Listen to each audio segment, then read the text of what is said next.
뉴스의 이면과 행간까지 꿰뚫어보는 김수민의 눈 시간입니다. 김수민 평론가 나와 계십니다. 안녕하세요. 네, 반갑습니다. 정말 이면과 행간 꿰뚫으시는 거예요? 그렇게 홍보는 해둬야겠죠. 알겠습니다. 오늘 주제는 어쨌든 코로나19가 뭐 총선에 미치는 영향 이 정도로 네. 보면 되겠습니다. 그렇습니다. 먼저 짚어봐야 할 것은 총선 연기론이에요. 네. 이거 뭐 가능한 얘기일까요? 일단 뭐 선거에 주어진 시간이 그대로 흘러가고 있다. 이런 예. 점이 선거 연기론의 바탕이 되고 있는데 예. 사실 중요한 건 따로 있죠. 만약에 이 사태가 지속이 될 경우에 투표 장소라든지 선거운동 공간 이곳이 이제 새로운 감염 장소가 될 수 있는 것이고 그렇다면 유권자의 위축을 불러일으킬 수가 있습니다. 물론 4월 15일 총선까지는 시간이 많이 남아있기 때문에 예. 확답을 할 수는 없겠지만요. 그때까지 정말 그런 상황이라면 당연히 뭐 그래서 해야 되는 우려가 들 수밖에 없고 예. 대비해야 한다 이런 여론이 또 나오고 있는 거죠. 근데 이제 이게 연기를 뭐 할 수도 있는데 네. 이게 기술적으로 가능한 것이냐 네네. 이것도 사실 궁금하거든요. 그렇습니다. 이 선거 일자를 정하는 데도 나름의 이념이 있습니다. 이론이 있고 공고주의가 있고 법정주의가 있거든요. 공고주의와 법정주의. 네, 그게 쉽게 얘기할 수 있는데 공고주의는 선거 당국에서 언제 선거를 실시하기로 하였다라고 공고를 하는 거예요. 그냥 임의로. 그렇습니다. 예. 우리 역사에서도 보면은 1948년에 네. 5.10 총선이라든지 네. 4.19 전에 3.15 총선, 뭐 22 총선, 날짜가 막 뒤죽박죽이죠. 그러네요. 이때는 이제 선거 당국에서 언제 선거를 하겠다라고 자기들이 정해서 공지를 했습니다. 야, 그런 시절이 있었군요. 예, 근데 이게 이제 정권에게 유리하게 흘러가는 그렇죠. 선거가 아닌가라는 의구심이 있어서 민주화 이후에 법으로 일자를 정해놓는 법정주의로 바뀌게 되거든요. 그래서 이제 법에 보면은 국회의원 임기가 5월 30일까지라고 돼 있는데 이제 50일 전 시점에서 그 앞둔 마지막 수요일에 선거를 하도록 그렇게 되어 있죠. 자, 그러면 그렇게 법정주의로 선거 날짜가 박혀 있으니까. 네네. 그러면 총선 연기하려면 법을 개정해야 되는 거 아니냐 이런 생각이 드는데요. 그렇습니다. 일단 첫 번째 법 개정 방법이 있는데요. 근데 이제 빨리 해야 되기 때문에 본회의에 직권상정을 할 필요가 있겠죠. 근데 그럴 경우에는 여야 합의를 거쳐야 되거든요. 그렇죠. 이게 쉬운 과정이 아닐 겁니다. 아마 안 되겠죠. 하지만 선거법에 연기 규정이 따로 있는데요. 천재지변, 기타 부득이한 사유로 인해서 선거를 실시할 수 없거나 실시하지 못한 때 국회의원 선거의 경우 대통령과 총선을 관할하는 선거관리위원장이 협의해서 선거를 연기해야 한다라고 나와 있습니다. 코로나 사태가 여기 나오는 천재지변이냐 이건 논란이 있을 수 있는데 바로 옆에 기타 부득이한 사유 라고 같이 명기가 돼 있거든요. 여기에 해당된다라고 판단이 됐을 때 대통령과 중앙선거관리위원장이 협의하면 가능한 일이 되는 거죠. 법을 바꾸지 않더라도. 날짜를 지금 이제 정해져 있는 날짜를 지속적으로 앞으로 계속 바꾸려면 법을 바꿔야 되는 건데 요번 한 번만 바꾸는 것은 그렇습니다. 예외적으로 대통령과 선관위원장이 결심하면 가능하니까 이런 설명이군요. 뭐 근데 아직은 뭐 구체적으로 문재인 대통령이 언급을 했다거나 그렇습니다. 뭐 이런 얘기는 없어요. 정세균 국무총리도 반대 의견을 사실상 반대 의견을 나타냈고요. 그렇습니다.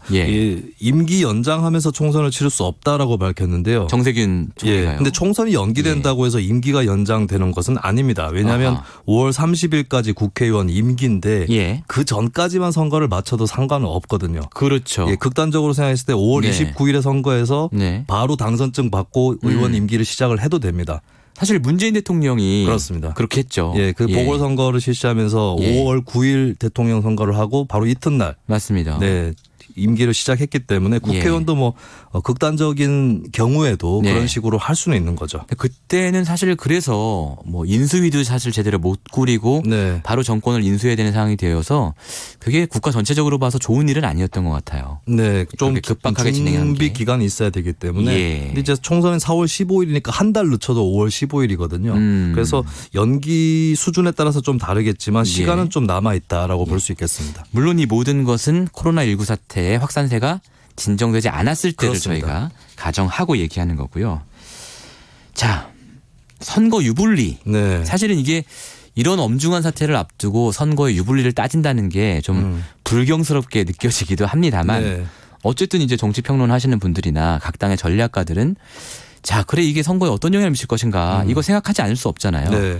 그 얘기 좀 해주시죠. 다름이 아니라 민병두 민주당 의원이 선거에 미칠 유불리를 따지는 건 잘못된 일이다라고 하면서 선거 연기론에 반대 의사를 표명했는데요. 근데 코끼리를 생각하지 마. 이러면 코끼리 생각이 떠나질 않죠. 아, 그렇죠. 그 말을 듣는 순간 그럼 누구한테 유리할까 이런 생각이 또 날 수밖에 없는 맞습니다. 건데 근데 어느 당에 유리하고 불리한지는 판단하기 대단히 어려울 것 같습니다. 왜요? 그러니까 총선 시점 즈음에 무슨 일이 어떻게 일어나고 있을지는 알 수가 없는 거고 위기를 빨리 맞은 쪽이 시간이 지나서 회복이 될 수도 있는 거고 이거는 양당의 계산이 엇갈릴 수 있는 부분이거든요. 근데 다만 분명한 거는 민병두 의원 또 이렇게 말할 수밖에 없었던 거는 여당 인사 입장에서 먼저 연기하자고 얘기를 꺼내는 순간 선거 유불리를 따지고 있는 거 아닌가라는 신호를 줄 수 있고 더 나쁜 것은 국민들에게 그때까지도 코로나 사태가 이어질 수 있다라고 하는 그런 단정을 심어줄 수 있다는 겁니다.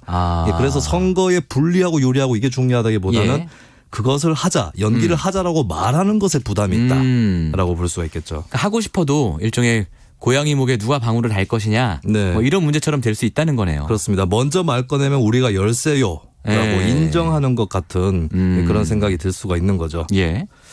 근데 이제 그게 다는 아니고요. 공천 작업을 하는 입장에서 민주당이 됐든 통합당이 됐든 굉장히 난감해할 수 있다. 총선 연기가 됐을 경우에. 그렇습니까? 그러니까 어느 당이 불리하다기보다는 어떤 처지에 있느냐가 중요한 건데. 그러니까 관리의 차원에서 좀 어렵다는 거죠. 그렇습니다. 왜냐하면 이제 양당의 공천 경쟁이 뜨겁기 때문에 공천에서 탈락한 사람들이 불복을 하고 또 당을 뛰쳐나가는 이런 사태가 벌어질 수 있고 그것 때문에 거대 정당은 주로 거의 본선거에 임박해서 최대한 공천 시점을 좀 늦추는 경향이 있거든요. 그렇죠. 그렇다면 공천 관리자들도 그 시점을 일정을 잡아놓고 흐름들을 잡아놨을 텐데 만약에 본선거가 연기가 된다 이러면 앞으로 나에게 닥쳐올 뒷 감당들을 어떻게 나갈 건가. 이거는 굉장히 끔찍한 일이 될 것 같습니다. 그러니까 공천 못 받은 분들이 그대로 빨리빨리 진행돼서 총선까지 확 끝나버리면 그렇습니다. 마음을 접고 불복을 하더라도 자기도 일로 돌아갈 텐데 그렇습니다. 총선이 미뤄져 버리면 총선까지 뭐라도 해보려고 뭐 여러 가지 뭐 신당을 만든다거나 무소속 출마한다거나 이럴 가능성이 있다는 말씀이시죠. 그 수능 시험 때도 보면 다 끝났다 하면서 이제 시험 전날 막 그 문제지를 버리고 이런 퍼포먼스가 있잖아요. 근데 막상 수능이 연기돼 버리면 힘이 팍 세버리는 그런 이치랑 똑같은 겁니다. 그러네요.